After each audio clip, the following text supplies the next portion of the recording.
pagka matutom, pagka matinudon, no? Isa ka pribilehiyo. No? Inabilang daw ka nami, no, nga nag-aalagad ka sa Diyos. No? Hindi mo pagsayangon, no? Hindi mo pagpabayaan. No?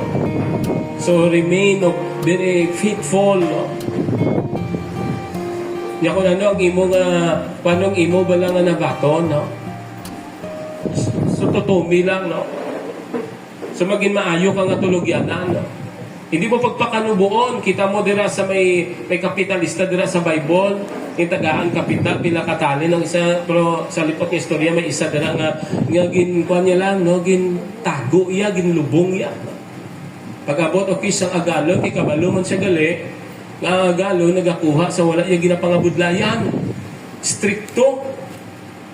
Sabi mo kung anong ginkuhan sa iyan, sokmat sa iyan, anong mas mabiging pabangko mo na, nagtubo mo na siya. Hindi ka maayong nga tulugyanan, no? So nagahambal na siya. Okay, sa gamay o king nga posisyon, sa gamay o king gitugyan sa imo nga tas, no? Nga dapat mo halungan kag pagatutuman. Hindi ka magpabaya, no? Hindi ka magpabaya. Kung gintulinan ka sa Diyos, amuning imong obrahon, kaya mo nang ginhatag sa imo, no? So dapat maging aktibo ka, no? Hindi mo pagpabayaan. Sa totoo lang sa ibang yung mga bagay, grabe kita magpahalaga.